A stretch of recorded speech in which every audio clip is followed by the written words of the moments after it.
tu as raison, parce qu'en fait, voilà, ben, concernant Pierre, on va enregistrer, oui. C'est une question qui m'a été posée sur le Facebook d'ailleurs, et j'ai un peu expliqué ça, mais comme c'était par écrit, c'est bien aussi dans ce cours, peut-être ça n'a pas tellement à voir directement avec la leçon de Romain, mais si vous voulez, est-ce que concernant ce qu'on a vu, par exemple, ben, je vais vous montrer quelque chose d'ailleurs, on va revenir là-dessus, parce que je ne sais pas si c'est quelque chose que j'ai montré à tout le monde, mais je crois que oui. Alors, je regarde mon texte biblique, si je peux le partager. Voilà, je crois que c'est ça. Voilà, je crois qu'il est là, le texte biblique. Je voulais à nouveau vous montrer quelque chose qu'on avait déjà regardé, qui est un peu nouveau peut-être, qui n'est pas dans le cours original. Là, le chapitre 9. Donc, si vous avez les notes que je mets dans les textes bibliques, vous pouvez les mettre dans votre Bible si vous voulez, parce que vous n'avez pas forcément tous les textes, toutes les références bibliques. Je les ai mises moi-même ici. Si ça vous intéresse, vous pouvez le faire. Hein. Parce que vous avez votre Bible, c'est la même, j'imagine, à peu près. Hein. Donc, j'ai mis trois. Il y a trois. Pour moi, j'étudie Romain depuis longtemps. Hein, ça fait maintenant, je crois, 50 ans. Peut-être 50 ans à peu près. Il y a trois grandes parties dans Romain. Hein. Ça aide vraiment à comprendre. Alors, la première partie, c'est l'évangile du salut. Je l'ai appelé comme ça, chapitre 1 jusqu'à chapitre. Ah bah tiens, il y a Clifton qui est là. Ah bah, ils sont de plus en plus nombreux. Ils arrivent alors on s'est trompé de date, Clifton. Tu dois le savoir que j'ai mis le 26 alors qu'en fait, c'est le 19. Et tu as deviné que, comme tout le monde, tu as deviné que je ne suis pas infaillible. C'est très bien. Exactly. Yes. Parce que je ne suis pas le pape et je ne suis pas infaillible, donc ça va très bien comme ça. Mais Clifton, il progresse bien, donc il fait des cours avec. Oui, justement, Clifton, il fait des cours avec Christophe qui est à Strasbourg. Donc ça, c'est bien aussi. Moi, je suis plus près de Clifton que Christophe, mais ce n'est pas grave. Et j'ai dit, Clifton, que malgré tout, je pensais qu'on allait regarder certaines choses avant et repousser le chapitre 10 et 11 pour le prochain vendredi parce qu'il y a trop de choses à dire. Hein. Mais ce que je voulais revenir, c'était les trois grandes divisions et c'est bien de les avoir dans la tête si on peut. La première grande division, j'ai dit, c'est l'évangile du salut. Hein, ça concerne le salut, le péché, le salut, la justification par le Christ. C'est le chapitre 1 jusqu'à 8, 17, précis. Et après, à partir de 8, 18, hein, alors 8, 18, c'est pour vous montrer le verset 18, pour remonter ici, voilà. À partir du verset 8, 18, j'estime que les souffrances du temps présent ne seraient comparées à la gloire à venir.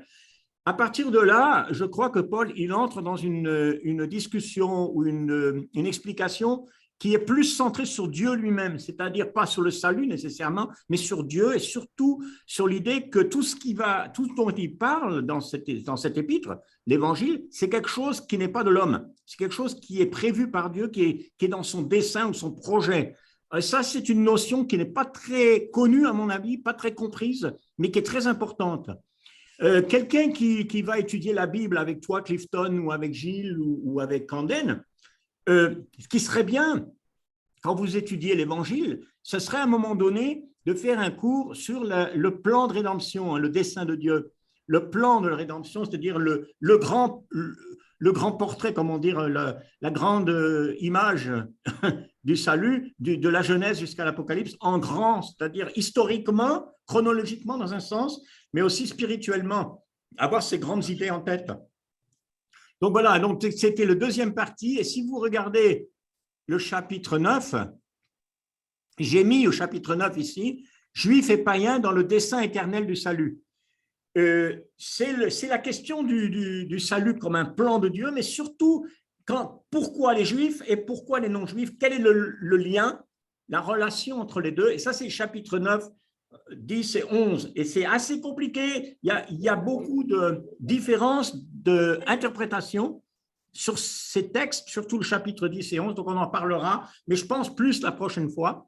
Mais vous voyez déjà, Juifs et païens dans le dessein de Dieu, ça va jusqu'à la fin du chapitre 11, et ça concerne ça, et d'ailleurs il se termine vraiment de cette manière, parce que regardez le verset 35-36, hein, c'est vraiment une conclusion hein, de cette idée. Qui lui a donné le premier pour qu'il ait à recevoir en retour? C'est de lui, par lui et pour lui que sont toutes choses. À lui la gloire dans tous les siècles. C'est clair que c'est vraiment cette idée que tout vient de Dieu, tout est pour lui, tout est par lui, et que nous, on doit s'incorporer dans le plan de Dieu plutôt que Dieu s'incorporer dans nos projets. Parce que souvent, c'est ce qui arrive, c'est que les gens, ils ont des idées, ils aimeraient faire ça ou ça, ils disent, Dieu, est-ce que tu veux faire ça pour moi? Plutôt que se dire, qu'est-ce que Dieu, tu attends de moi? Qu'est-ce que moi, je peux faire pour toi?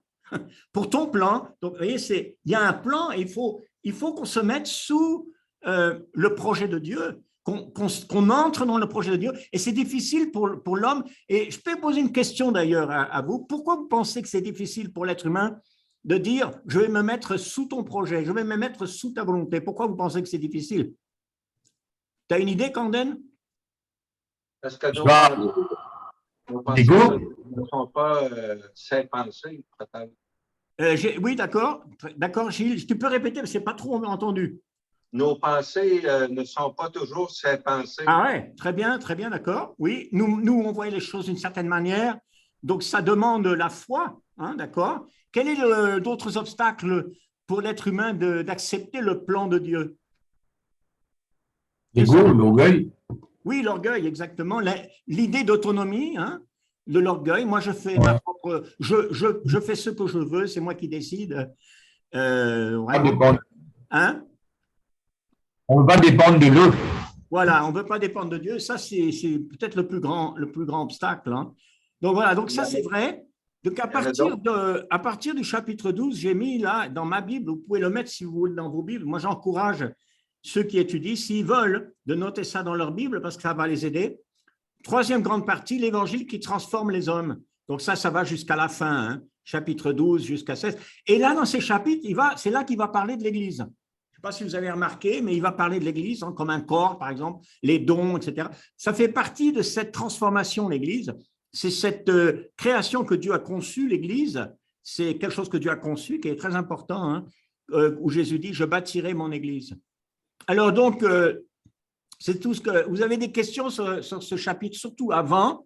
Est-ce que vous avez des questions sur le chapitre? Certainement, peut-être que vous en avez d'ailleurs, sur le chapitre 9, 8, 9, avant qu'on fasse…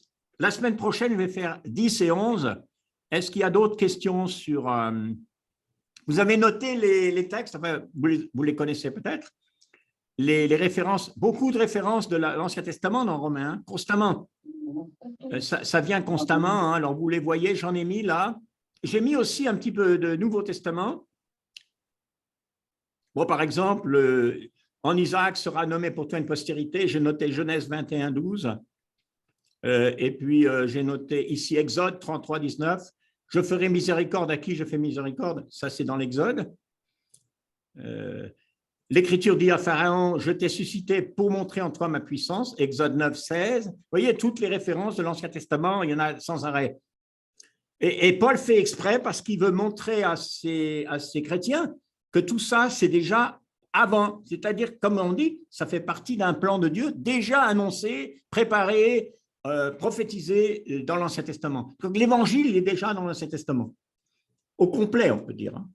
Bon, après, il y a des choses nouvelles qui s'ajoutent, mais il est annoncé d'une manière assez complète dans l'Ancien Testament. Vous voyez ici le prophète Osée. J'appellerai mon peuple celui qui n'était pas mon peuple. C'est clair qu'il s'agit des non-juifs. Et puis là, pareil, dans Ésaïe, beaucoup de ça dans Ésaïe d'ailleurs. Hein. Ésaïe a été appelé par les théologiens le 5e évangile. Hein, il y a 4 évangiles et il y a des théologiens qui ont dit Ésaïe, c'est le 5e évangile. C'est-à-dire que dans Ésaïe, vous avez, d'une certaine manière, vous avez l'évangile, vous avez vraiment l'œuvre du Christ. Surtout, on connaît Ésaïe 53, mais pas seulement. Hein. Voilà, et puis là, encore Ésaïe. Ésaïe, il est partout. Hein. Ésaïe 28, Ésaïe 8. Là, c'est le Lévitique. Hein. L'homme qui mettra ces choses en pratique vivra par elles. Là, il y a le Deutéronome. Ici, ne dis pas en ton cœur qui montera au ciel, c'est en faire descendre le Christ. Qui descendra dans l'abîme, c'est faire remonter Christ entre les morts. Ça, c'est un texte un petit peu difficile. Est-ce que quelqu'un peut me dire de quoi il s'agit quand il dit « Ne dis pas en ton cœur qui montera au ciel, c'est en faire descendre le Christ ». Ça, c'est intéressant. Ou qui descendra dans l'abîme, c'est faire remonter le Christ entre les morts. Ça, c'est une phrase un petit peu, on pourrait dire, quand même ambiguë, difficile. Mais il dit non, la parole est près de toi, dans ta bouche, dans ton cœur. Et puis après, il explique cette parole, ce que c'est. Hein.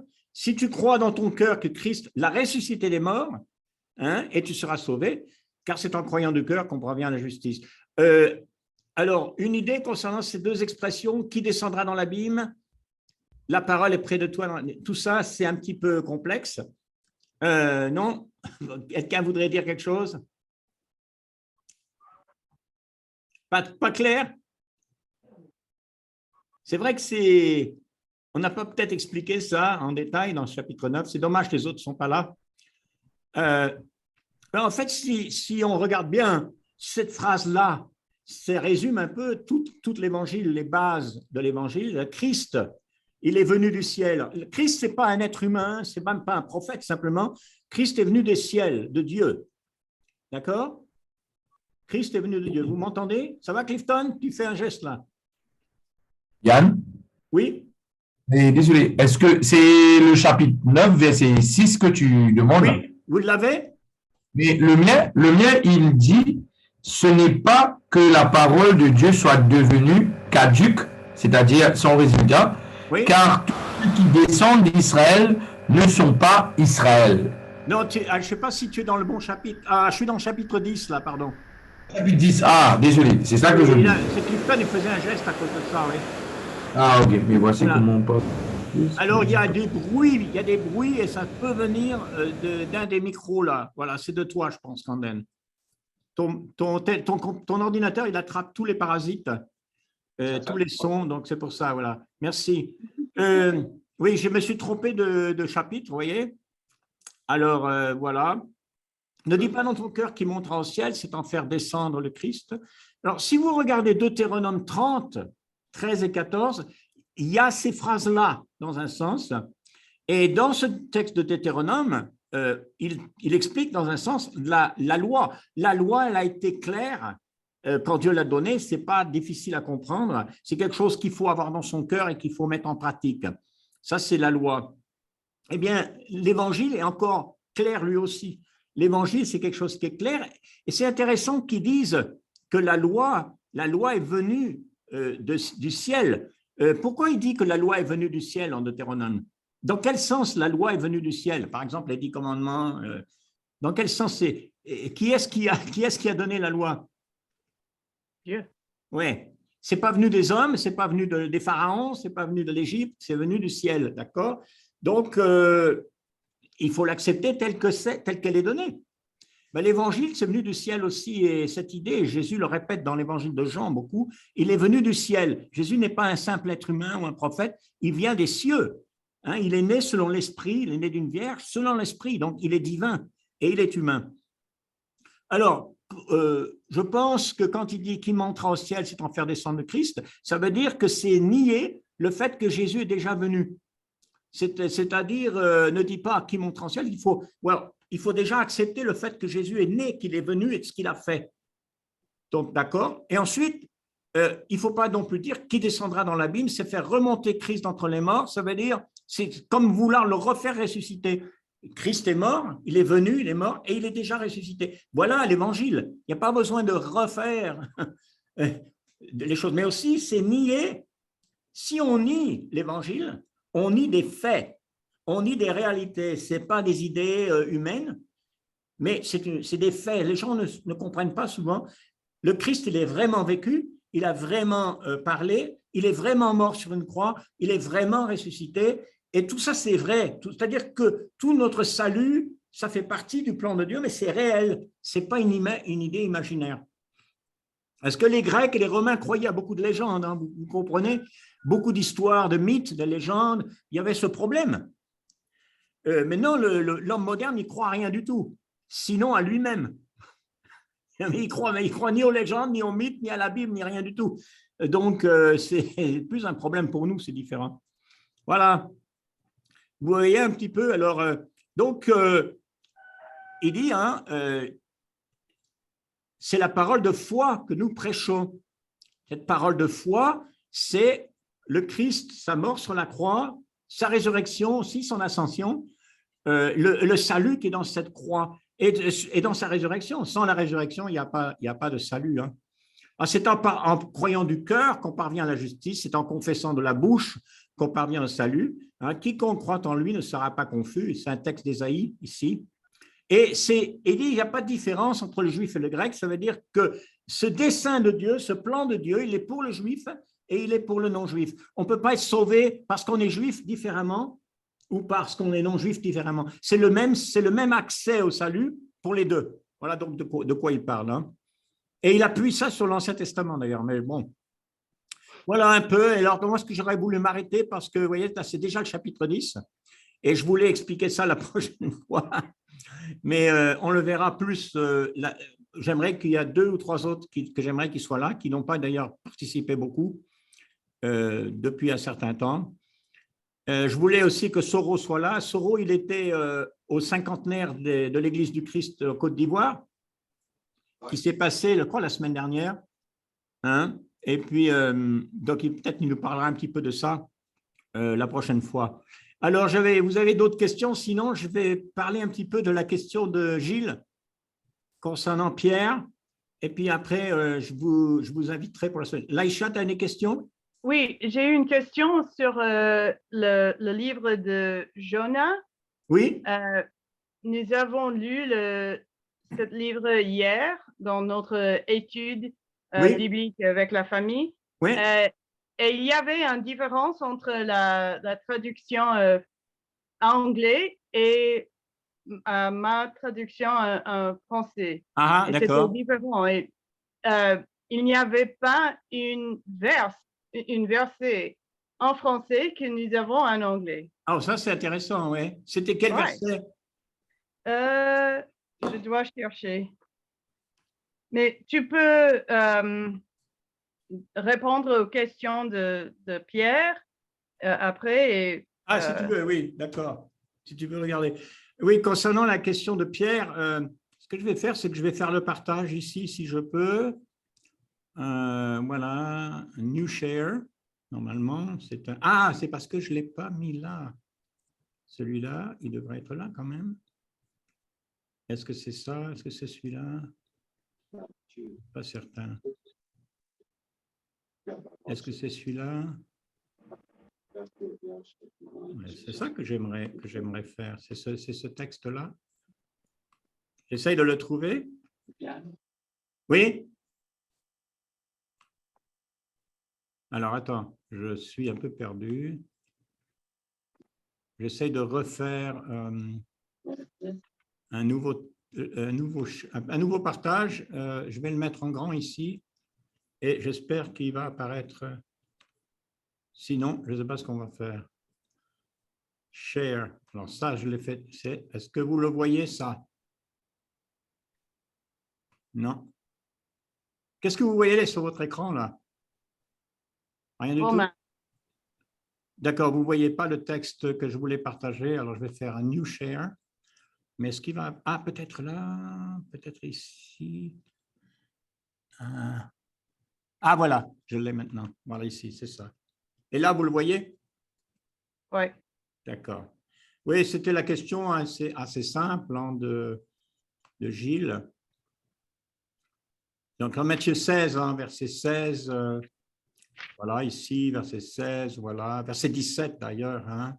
Donc, et vous, qui dites-vous que je suis hein, la question. Et puis, donc, Simon-Pierre répond, tu es le Christ, hein, le Fils du Dieu vivant. La question de Gilles, c'était simplement le mot Pierre hein, qu'on a ici au verset 18. Hein, donc, je te dis, kago de soi lego, hoti usei o Petros. Donc, ici, on a si vous regardez bien à gauche, le mot qui est ici, Petros, hein, vous pouvez le lire quand même, ça, c'est pas difficile. C'est Pierre. Hein, c'est un nom propre et c'est en fait au masculin. Hein, si vous regardez, c'est au masculin. Hein. Kai epitaote te petra oikodomesu. Donc, et sur cela, sur cette pierre, hein, et ce qui est intéressant, c'est que là, il y a le Petra, ça change le mot, il est féminin. Donc, en fait, il ne s'adresse pas, c'est Pierre, tu es Pierre, c'est ton nom, mais sur cette pierre, donc c'est quelque chose d'autre, et même c'est féminin, ce n'est pas masculin, c'est Petra, hein, je bâtirai mon église. Et ce qui est intéressant, c'est que le mot Petros veut aussi dire pierre, une pierre en grec, mais par contre, le mot Petra, le féminin, veut dire un rocher. Il y a une différence entre un roc et une pierre. Mais les Grecs montrent la différence simplement avec le masculin et le féminin. Donc, en fait, c'est le contraste qui est intéressant parce que toi, tu es une pierre, mais sur ce rocher, je bâtirai mon église. Il y a une différence entre Pierre et le rocher. Ben, sur ce rocher, pas sur toi, il ne dit pas sur toi, hein. Il aurait pu dire sur toi, je bâtirai mon église, il dit sur ce rocher. Ce rocher, c'est quelque chose d'autre qui est que le Christ, hein, que Jésus est le Christ. C'est la déclaration de Pierre, hein. Tu es le Christ. La question, qui dit-on que je suis? Pierre répond, tu es le Christ, hein, le Fils du Dieu vivant. Hein. Là, ici, ça vraiment, la confession de foi de Pierre est très importante. Hein. Ici, au verset 16, hein, tu es le Christ, tu es o Christos, tu es le Christ, hein, huios tu theo tu zontos, tu es le Fils du Dieu vivant. Donc, c'est pas très difficile de comprendre le grec, ça serait pas très difficile, surtout le grec du Nouveau Testament.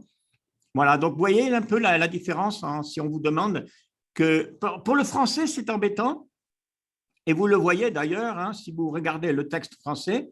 Alors, vous voyez ici, ils ont une traduction, et d'ailleurs, c'est intéressant parce que je n'ai pas eu le temps de regarder qui était le traducteur de Matthieu 16 ici, mais vous voyez qu'en fait, il dit au verset 17,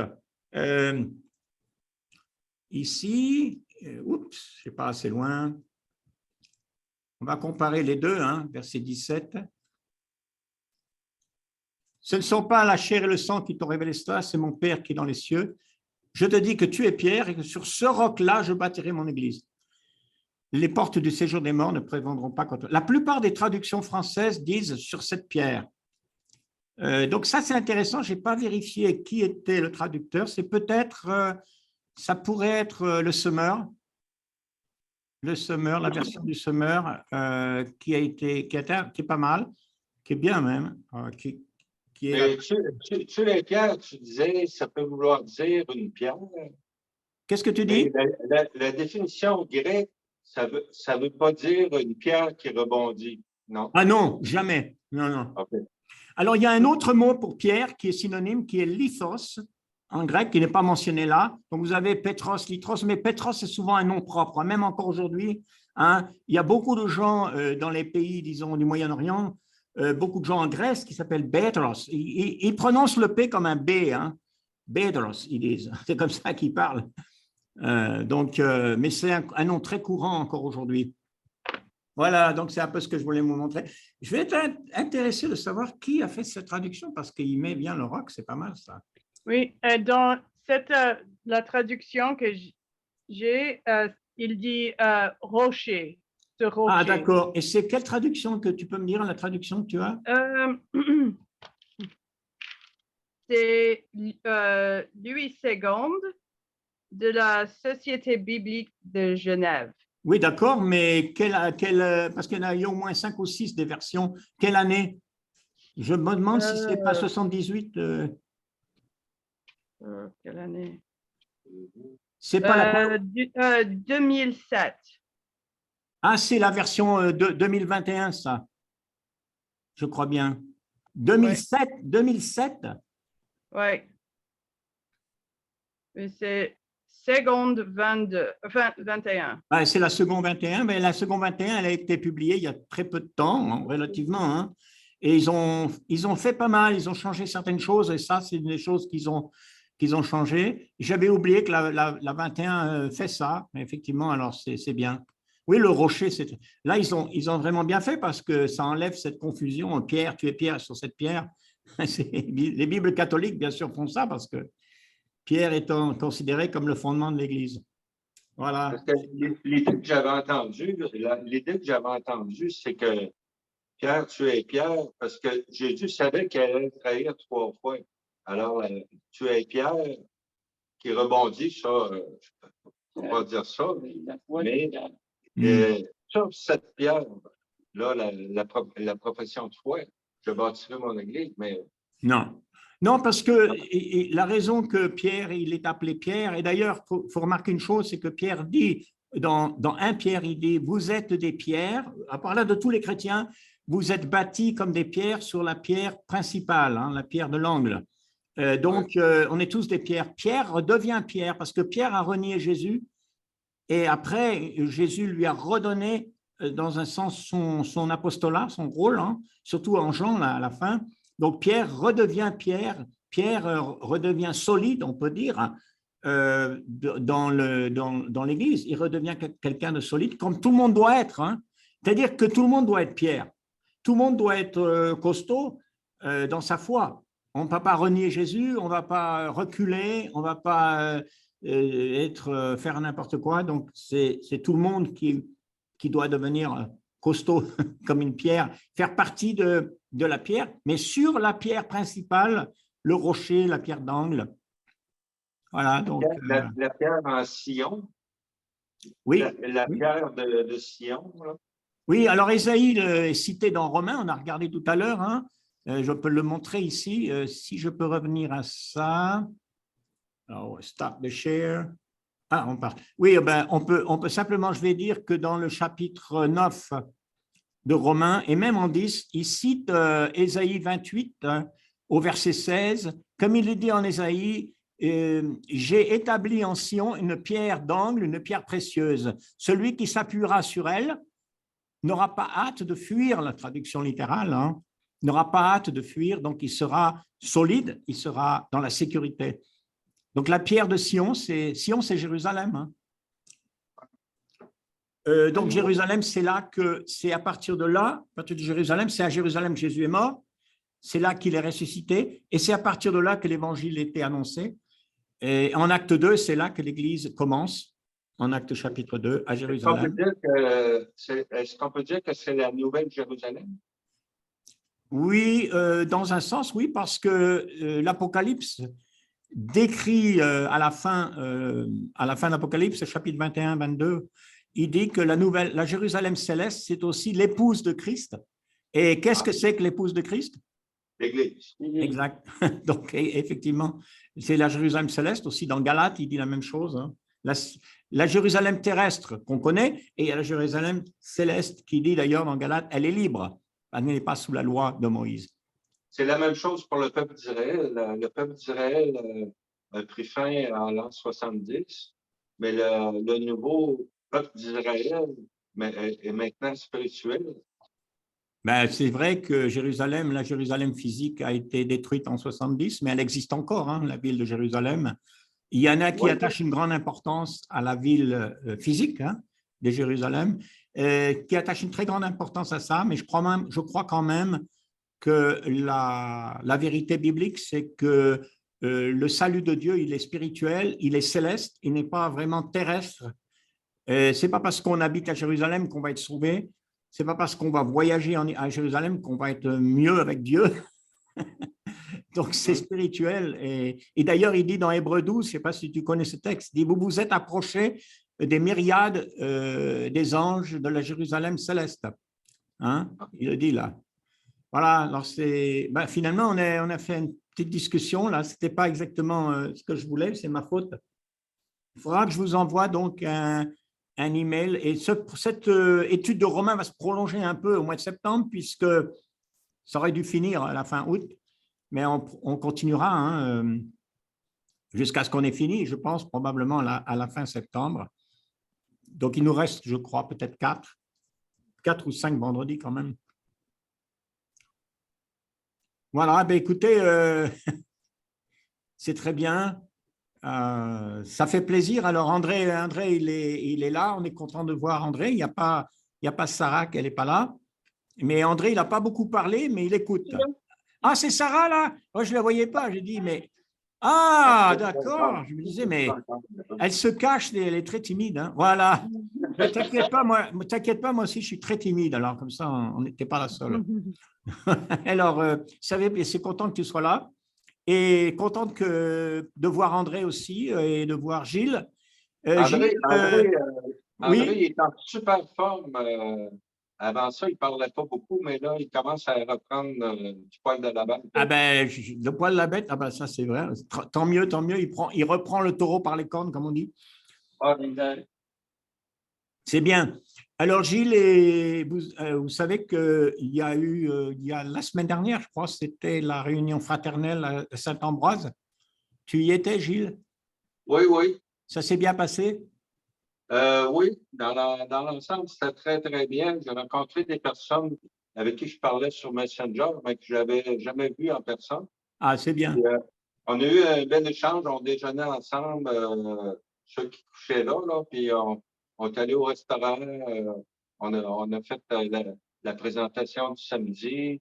Oui, J'ai dirigé 2 chants, là, oui, puis j'ai fait une étude sur le commencement un peu le commencement comment ça s'appelle ça, l'Internet, là, oui, oui, oui, avec les chants sur des cassettes, des oui, oui, mini-cassettes de 120 oui. minutes, mais du dos down jusqu'au jet rapide.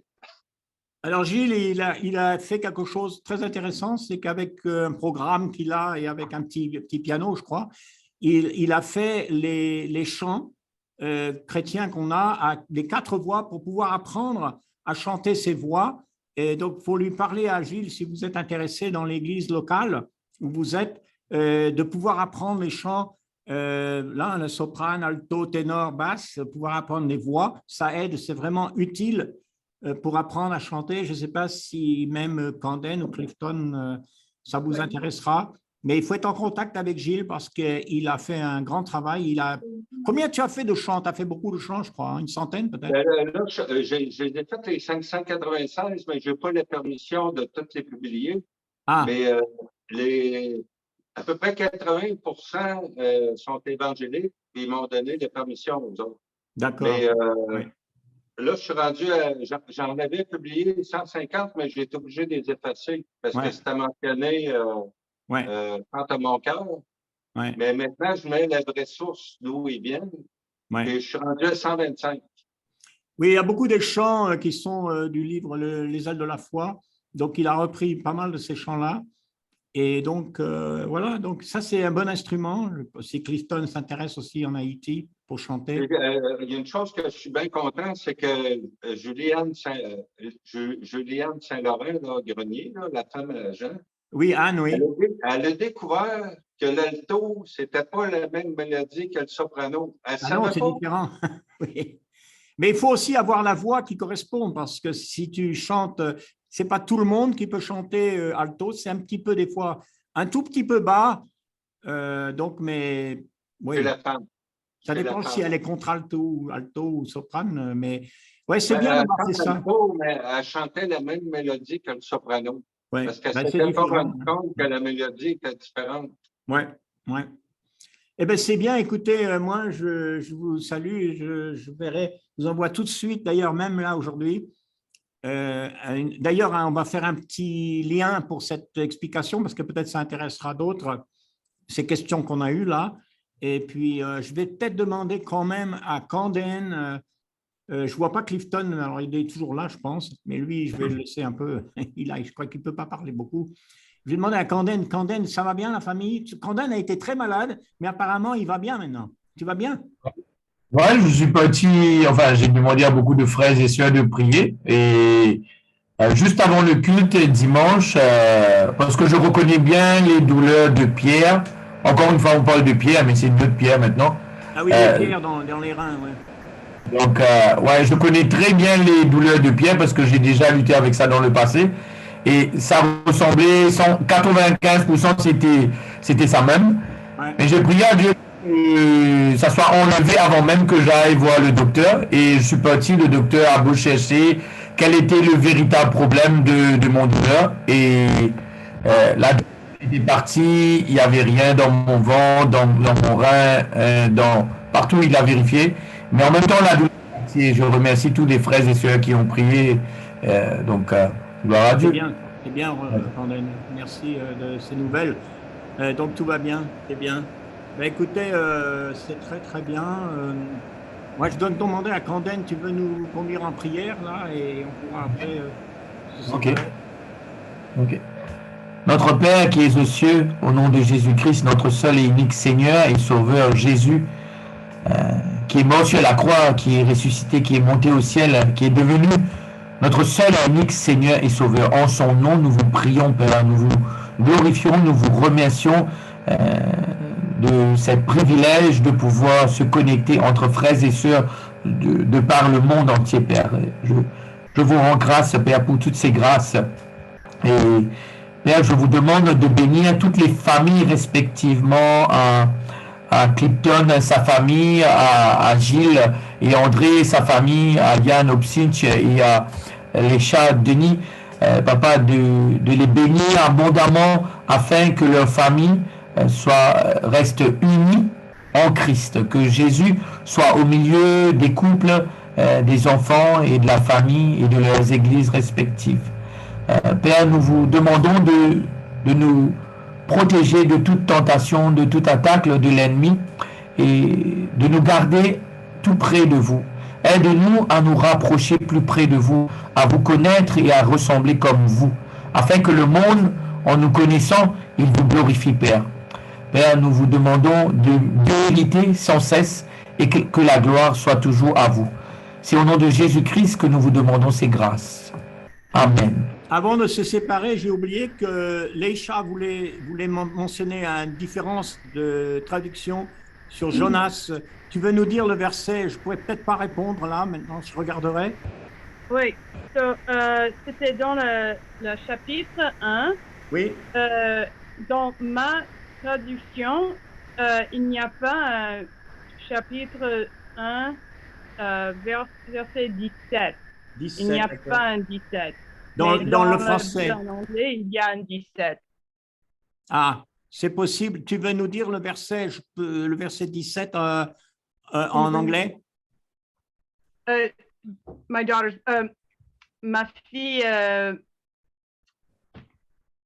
je n'ai pas une Bible anglais maintenant, mais elle cherche un pour moi. D'accord.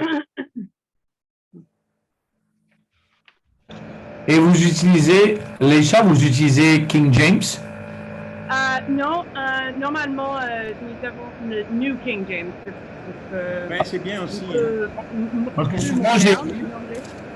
que souvent, j'ai vu que des versets qui existent dans King James et ça n'existe pas dans NIV. Ouais. Ce que moi j'ai remarqué. Oui, ça existe, c'est vrai. Il y a quelques différences. Ouais. Je regarde.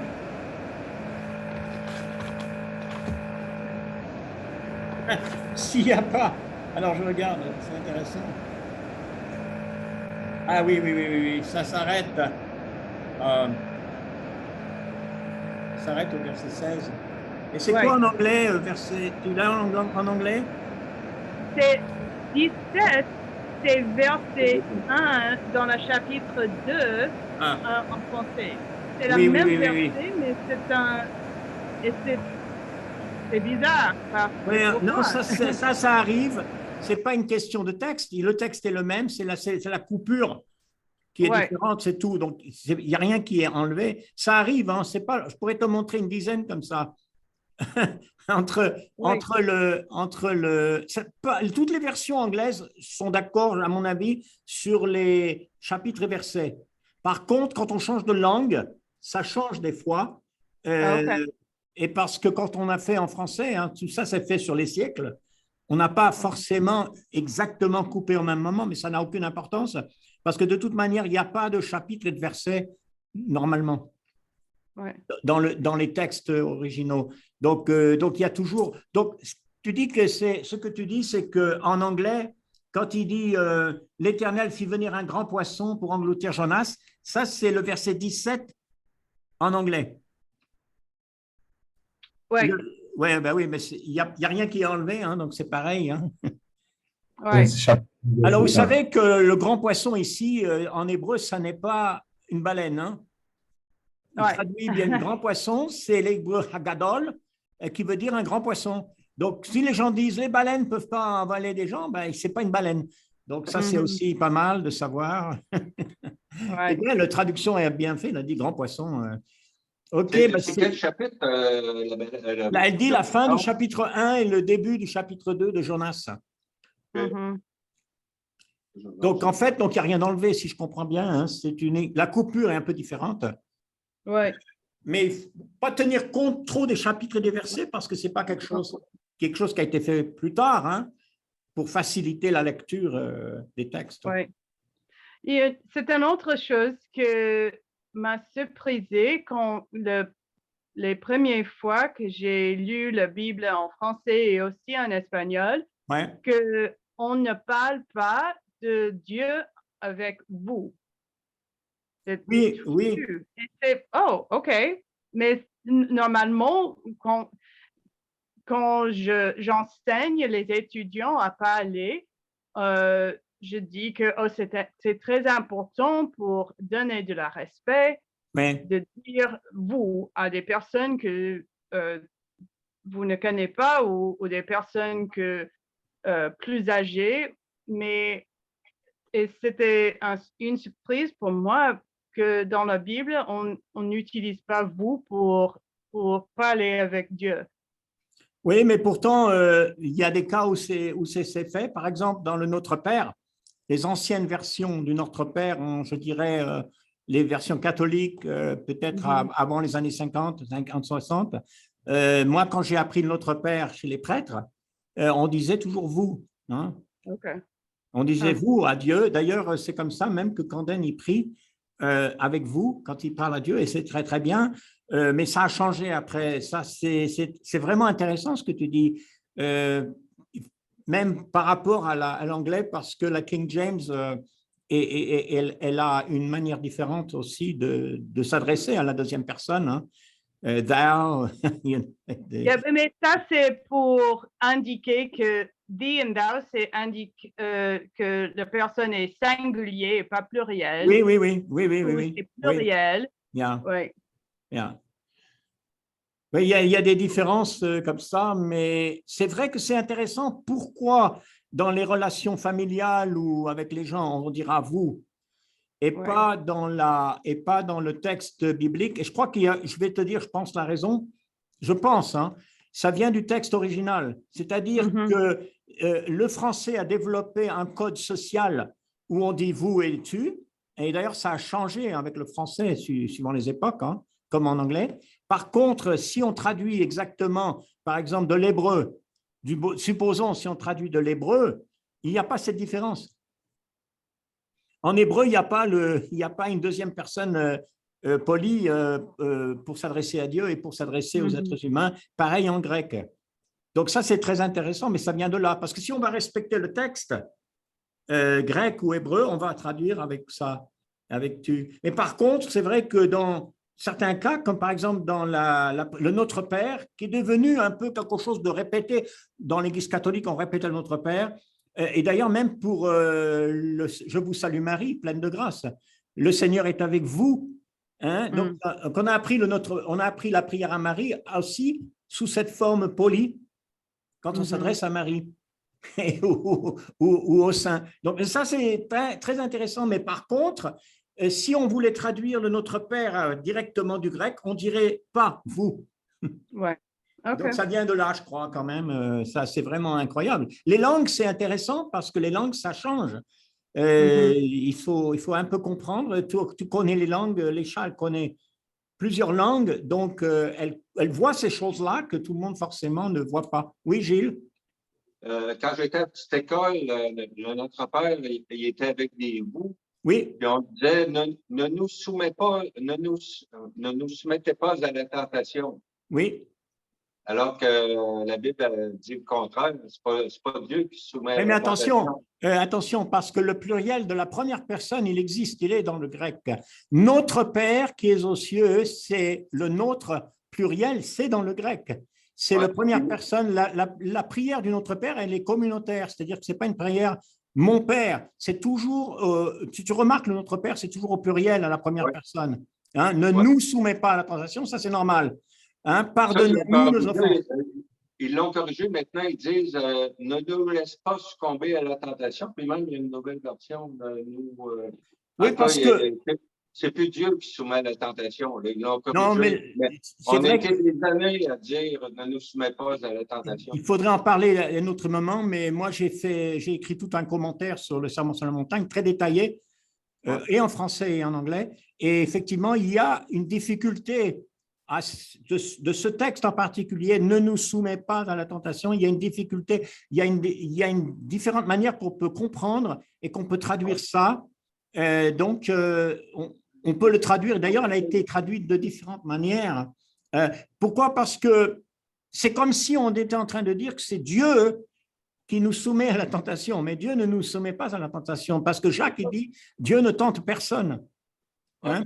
Chacun est tenté par son propre péché, hein, par sa propre convoitise. Donc, Dieu ne nous tente pas, mais il peut nous laisser il peut nous mettre à l'épreuve. Et tu vois, bon, je ne vais pas entrer trop dans les détails, mais le problème du mot tentation, hein, c'est que le mot tentation peut vouloir dire épreuve ou une tentation pour pécher. Bon, ce n'est pas la même chose. Hein? Donc, il y a dans le langage, parfois, il y a certaines choses qui sont difficiles à dire. On le sait quand on étudie un peu les langues, on se dit, mais comment on va dire ça dans cette langue-là? Comment on va exprimer ça? Et il faut reconnaître qu'il y a un petit peu de difficulté. Alors, ce qu'on fait quand on a un problème comme ça avec un texte particulier comme celui-là, c'est qu'on est obligé de chercher ailleurs dans l'écriture pour comprendre, pour voir si notre manière de traduire est contraire à des principes bibliques, des vérités bibliques clairement dites. Donc, on va toujours à ce qui est clair dans l'écriture pour expliquer ce qui est plus obscur, et pas le contraire. Tu vois, comme les pièces d'un casse-tête. Il faut que les pièces soient à la bonne place. Voilà, exactement. Il faut que ça corresponde. La Bible, elle n'est pas contradictoire. Le Saint-Esprit ne se contredit pas. Et ça, il faut l'accepter, parce que sinon, on pourrait faire des contradictions tout le temps. Donc voilà, c'est des bonnes questions, hein, tout ça. Alors, tout ça a été enregistré, peut-être que certains d'autres peuvent profiter. Eh bien, on est content pour Camden, parce qu'on a été vraiment inquiets là avec des pierres, pas des pierres, comme tu as dit, des pierres qui font mal parce qu'elles sont là au mauvais endroit. Eh bien, que Dieu soit loué pour ta guérison et que ça continue.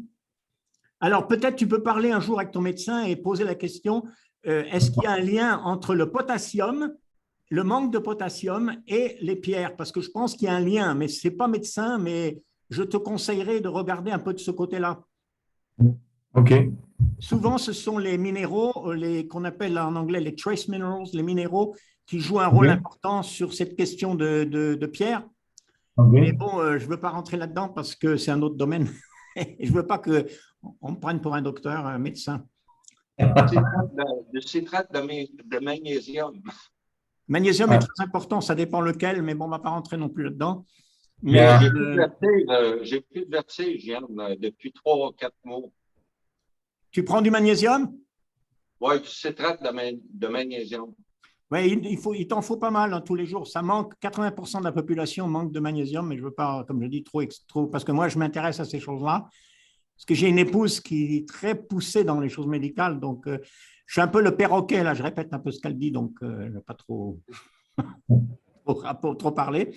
Et écoutez, ça m'a fait plaisir de vous voir, et puis je vous envoie tout de suite un email le plus vite possible avec mes excuses, et j'espère qu'on pourra aborder chapitres 10 et 11 plus en détail dans une semaine, et puis je dis au revoir à tout le monde. Hein, Clifton, oui, et André aussi.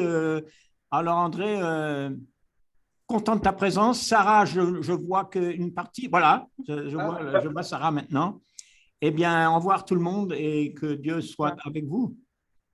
OK. Au revoir.